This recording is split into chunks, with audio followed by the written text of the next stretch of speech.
Rishipattana, where the sages used to gather. The word Rishi means sage. So Rishipattana is a place where the sages used to gather, and there are stories about them that before taking their start for the journey towards Himalayas, they would come to Rishipattana. That is what is the description in the literature. This is the place where Buddha came to give his first sermon. Traditionally, Sarnath, a place near Varanasi, is identified as the place where Buddha must have given his first sermon. But archaeological dates suggest that it was probably not Sarnath, but the site of Akta. That was the place where Buddha must have come. It's very interesting to see a person coming all the way from present day Bihar and delivering his first sermon here. Throughout the historical period, Varanasi remained an important commercial center. It was well connected with land route and sea route. Ganga provided an easy channel for transportation towards Bay of Bengal, linking Varanasi with Southeast Asia and China throughout the ancient period and medieval period. The Chinese pilgrim Xuanzang visited Sarnath in the 7th century AD, where he saw a large number of monasteries and monks residing there. He gives a number of about 30 monasteries and about 3,000 Buddhist monks. His impression about Varanasi was that of an urban center, densely populated by wealthy people. He also seems to have seen hundreds of temples, mostly dedicated to Shiva. Throughout the medieval period, a number of travelers from Arab, Persian, and European world visited Varanasi. Al-Biruni came to India in the 11th century and stayed at Varanasi. His observations regarding the learned Brahmins, those are the priestly community, is mostly based on his experiences in Varanasi. Francois Bernier, a French physician, traveled throughout India in 17th century. He visited Varanasi and has left behind a vivid description of the city. He compares Varanasi with Vatican, and I want people to take a note of it because this Vatican is going to come again and again in the discussion. Similarly, Jean-Baptiste Tavernier, a French gemstone merchant, also has written graphic account of the 17th century Varanasi. Christian missionaries from England of the 18th and 19th centuries also have visited Varanasi. The accounts of Bishop Heber, Christian Missionary Society, and James Kennedy, London Missionary Society, came to Varanasi to discharge the missionary duties assigned to them. Both considered Varanasi to be the living text of Hinduism and its bedrock. Many memoirs of the foreigners visiting Varanasi are available for the contemporary scholars to understand how this ancient city revealed itself to the persons who came from a totally different cultural background. One thing is common to most of the memoirs is that the city has an enigma of being very ancient. This feeling is best expressed by Mark Twain, the famous American writer who visited Varanasi during the last decade of 19th century, 1896. For him, the city looked, and I quote, older than tradition, older even than legend, and looks twice as old as all of them put together. Unquote. Now I come to my second perspective, which is regarding the study learning center. One of the biggest strengths of Varanasi is its intellectual tradition, popularly known as Panditya Parampara. Panditya from Pandit, that means a learned person, and Parampara is tradition. The Sanskrit scholars from Varanasi created and nourished it over centuries, producing huge corpora of knowledge in different branches of study. In the year 1983, when one of the scholars from Varanasi, Baldev Upadhyay, published a compendium of the scholars from Varanasi, mainly datable between 1200 to 1950, the book ran into more than 1,000 pages. This list appears to be never ending. Though the book focuses on the lives of the scholars from 12th century onwards, Upadhyay has mentioned many more of the earlier dates as well. With the establishment of the College of Sanskrit Learning during the colonial period, Varanasi became an important center for Sanskrit, where a large number of European philologists and Indian scholars of Sanskrit started enriching the discourses on language with its multiple aspects. In the field of Sanskrit grammar, philosophical schools of Vedic tradition, and the codes of moral and religious conducts, which are called Dharma Shastras, the Pandits or the scholars of Varanasi were looked at as ultimate authority. This brought Indians from each and every part of subcontinent to Varanasi to study and participate in the scholarly dialogues with the experts in the field. There are a number of popular stories regarding the exhibition of the unchallenged position of a number of scholars. One of the landmark events in the history of intellectual tradition of Varanasi appears to be arrival of Buddha. This place is, as shown earlier, identified with the archaeological site near Sarnath. Gautam Buddha, a person born in present Nepal, moved to different places in search of knowledge, finally gained that at Gaya, a place in Bihar, and came to Varanasi to share it for the benefit of the entire humanity. The question is about the choice of this place. It must have been because this was the stronghold of Vedic tradition that Buddha was contesting. It is not just a literary stereotype that the stories about the previous births of Buddha, known as Jataka stories, where the principles of Buddhism like compassion are highlighted, start with Varanasi. Approximately 2 centuries before Buddha, Parshvanath, the 23rd Tirthankar, Tirthankar means an enlightened being known from the Jain tradition, was born in Varanasi and also had received the ultimate knowledge here. Jainism and Buddhism both seem to have flourished even at Sarnath. However, historical evidence of existence of Buddhism with a number of monasteries and Buddhist monks living or visiting the monasteries comes from a number of historical evidences. That is not the case for Jainism. Another star shining on the intellectual horizon of Varanasi is Adi Shankaracharya. Varanasi always had been a stronghold of Mimamsa school of Indian philosophy. Now, this is one of the 6 schools of Indian philosophy of the Vedic tradition. Mimamsa and Vedanta are the two. Shankaracharya, an upholder of the Vedanta philosophy, came to Varanasi, where he had sessions of dialogue with the followers of the other schools and established one of the prominent religio-philosophical institutions of the Vedanta order.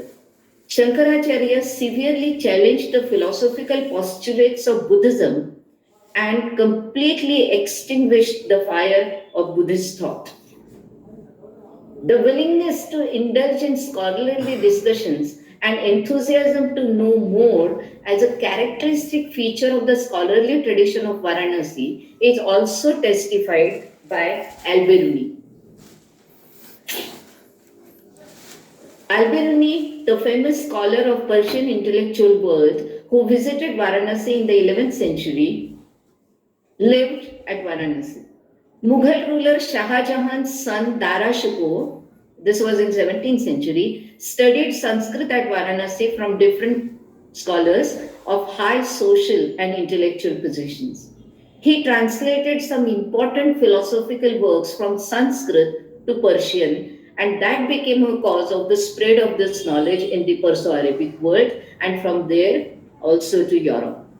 The same tradition can be seen continuing during the late 19th century when Henry Steele Olcott came to Varanasi to establish a center of theosophical society in this ancient city. A meeting of scholars was arranged to get introduced to the principals of this new school.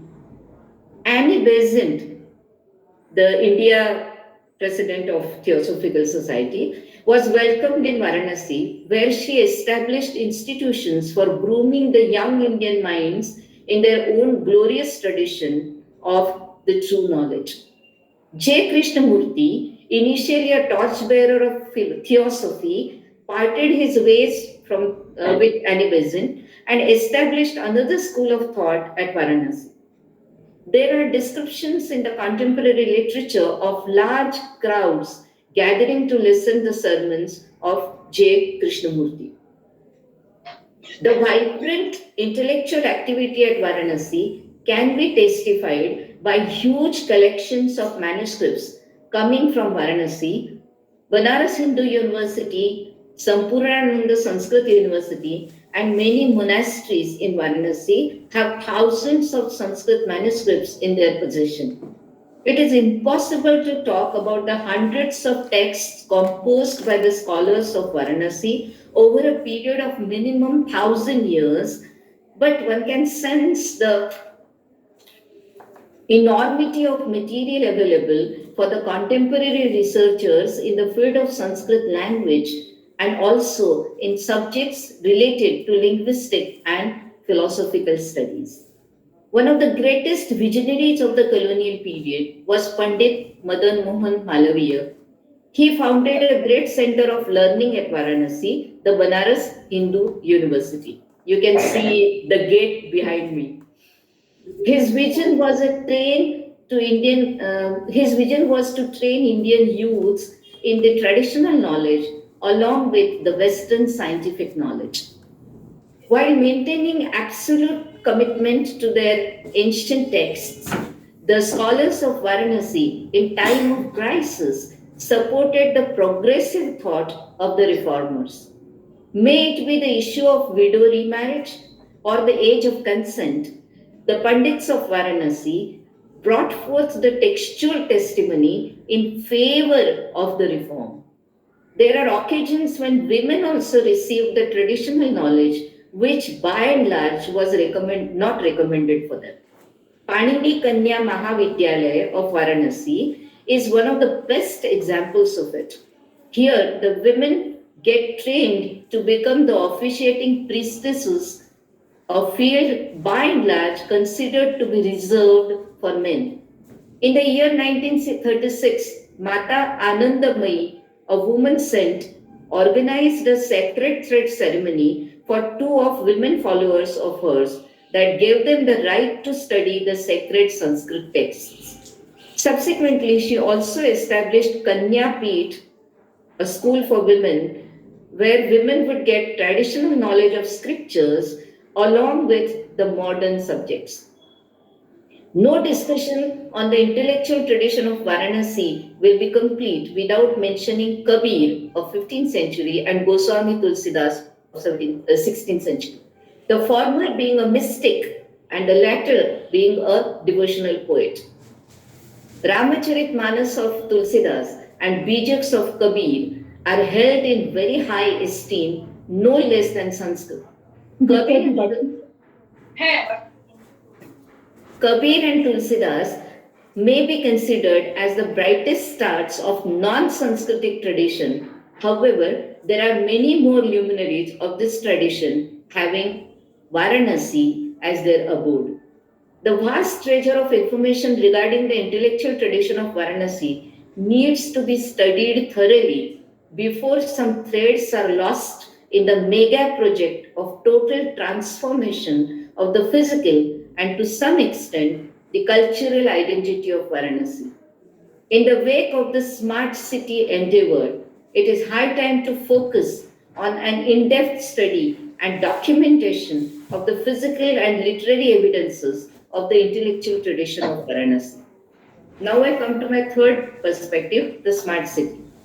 Mr. Narendra Modi, while filing his nomination from Varanasi for the election of the lower house of Indian Parliament, Lok Sabha, in 2014, addressed a huge crowd of supporters saying that no one has sent him here nor has he come on his own. It was the call of Mother Ganga that he has come to Varanasi.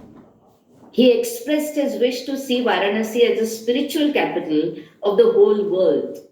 After winning the elections from Varanasi constituency, Mr. Modi became the Prime Minister of India, the office that he has retained since.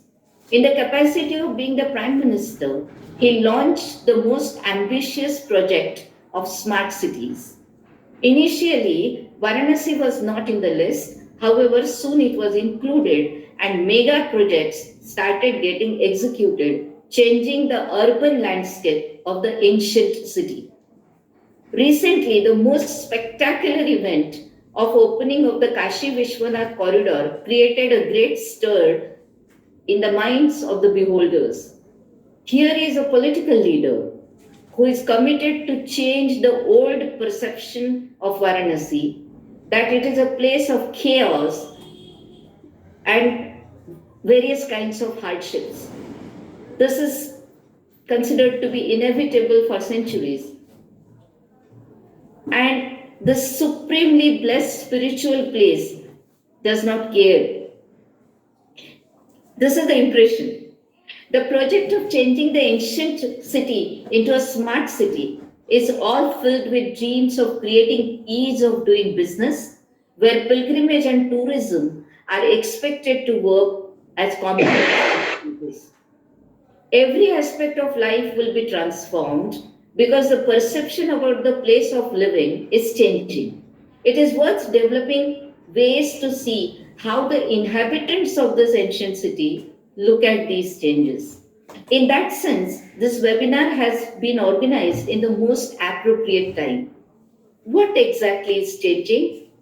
Are there elements that are likely to remain unchanged? It is stressed upon over and again that the prime importance of Varanasi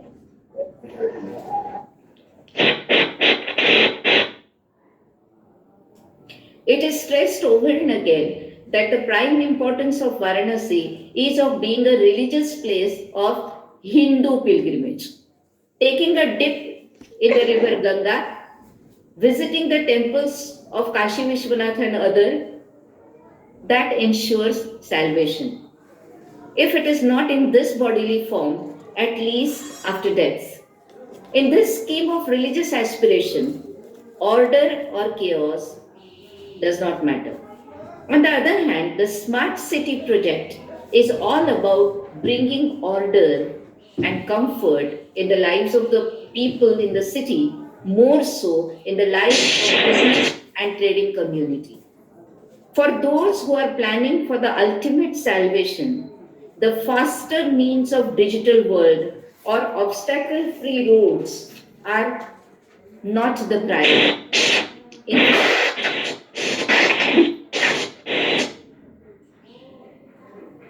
In fact, that as a demand is non existent. Ideally speaking, pouring water on innumerable idols, singing the praise of the god, or chanting simple lines in the name of God, having a small quantity of food item as share in the offering to the god, are a few things that one asks for in this place. The Smart City project appears to be at crossroads, having multiple points of intersection. A city that is supposed to be having religion and spirituality as its guiding principle is brought under the rubric of the technology driven model of development. It is like a massive roller set into motion to flatten all the uneven surfaces, creating a sense of inferiority complex in the minds of the local inhabitants by highlighting the weaknesses of their traditional lifestyle seems to be a biggest challenge. Filth, traffic chaos, haggling as a rule at the small purchases where cheating is considered to be a necessary part of the business, and many such practices are to be pointed out as obstacles in progress. The structural adjustments affecting the lives of the local inhabitants are to be seen as necessary evils for a long term benefit of all, the locals and the visitors alike. In case of Varanasi, the local expertise is in the religious rituals, reading the horoscopes, displaying devotion in multiple ways of performing art, arranging huge processions of idols of gods, arranging spectacular shows of creating mythological scenes that was carried forward for generations with a harmonious A boca, Roger. with a harmonious blend of tradition and real time. Under the design of the smart city, the spontaneity of such traditions going hand in hand with tradition will going hand in hand with the modernity will face a challenge of meeting the needs of the culture of sponsorship. Sponsorship depends on the results of the market research. There is an assessment of what would sell and what will not. Dividends counted in terms of spiritual bliss and joy of the devotees is not smart enough for the smart city project. While inviting the citizens of Varanasi to give their suggestions for the development of the city into a smart city, Municipal Corporation of Varanasi, Varanasi Nagar Nigam, placed a vision document before public. And I would just read one vision out of that. This is item 7, and I quote: create a new Varanasi on a grand scale of Hindu religion as Vatican to the Christians, and ghats should be the most scenic places in the world. Cleanliness, greenery, infrastructure, education, and medical hub should be of world class structure. Unquote. Sarnath received liberal patronage for centuries from countries like Thailand, Sri Lanka, as a sacred place for Buddhists. Similarly, both Sarnath and the main city of Varanasi has received a good amount of contribution from Japan since decades before Smart City project. Recently, a huge complex called Rudraksha International Cooperation and Convention Center came into existence at Varanasi with Japanese collaboration.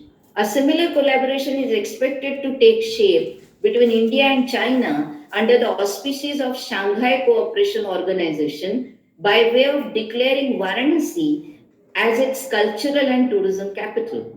Thus, Varanasi is offering good opportunities for strengthening the ties with many countries of the world. The pace at which Varanasi is changing demands an immediate attention of all scholars of social sciences for assessing the enormity of impact of these development projects on the lives of the people by and large. What remains as it is, at least internally, what is what is archived for future prospects and what is transformed or destroyed needs to be carefully studied. The process of change has begun at a very high speed with a smart justification of fulfilling the long awaited dream of making Varanasi the Vatican of Hindus. Hence, there is also a time when a critical question about how Varanasi was attracting Hindus, rich or poor, illiterate or highly educated, and the best of the minds of Europe, Asia, and America by way of musicians, painters, poets, philosophers, philologists for centuries before it began to be clean, green, techno savvy, and smart. Thank you. Thank you. Thank you, Professor Binda, for your very detailed presentation of Varanasi. I mean, there were so many subjects and topics that I could actually speak about, but given the paucity of time, and we have already